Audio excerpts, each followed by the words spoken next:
Buenas, buenas, miggies. Today we're trying something a little different. To anyone who don't know me, my name is Marla and I am a first generation Latina, Dominican, and Guatemalan. Thank you to my parents. Now, as someone who worked in immigration for over 6 years and recently was let go because of government issues, it's so disheartening to see everything that's going on and honestly hits home. Now, I'm not going to give you the facts about certain visas or applications, but as someone who was a case manager and a paralegal in immigration, I will say these facts. It is very time consuming, it is expensive, it is mentally draining for people who are just seeking their residency, their green card. It is almost impossible for you to do it in a year or two without it consuming your entire life. So the immigration system was put in place so it could fail its people. It was put into place so that it would make it almost impossible for people to receive their green card or their residency, become a permanent resident, or even just trying to seek asylum. Now, I know the whole argument is, why don't you do it the right way? Why don't you do it the legal way?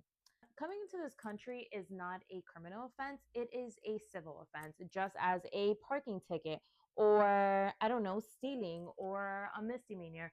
And yet, there's human beings who are being raided from their home. All they know is to just live in this country. Now, I'm sure everyone has seen what is happening in LA. It is the start of what is going to continue happening in various major cities because it has been allowed by the.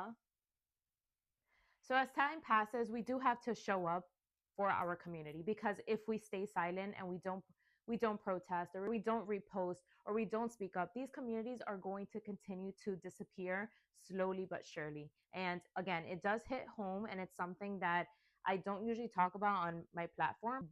But as someone who is a first gen Latina who is daughter of immigrants, I think it's not optional. It's necessary for us to speak up, whether you have a platform of 8 people, 80 people, 8,000, or 80K. It is our responsibility to speak up for these communities, because some of us have had the same journey, or some of us have had one parent who had to struggle to get here, or they had to marry someone, or they had to cross the river, or they flew into this country. So, regardless of how many followers you have, I think it's so important to speak up on what is happening. We can't be naive what is happening in this country to our community. And there's so many ways to go about giving information. You can repost, you can look at your local community, social media, TikTok, Instagram. You will find information on what is going on. And I don't believe you shouldn't talk about it, because one person, one post can change the perspective of another person. These raids are unacceptable. They're becoming violent, and it's something it is scary, but it is necessary to talk about. One post will change the world. So love you guys.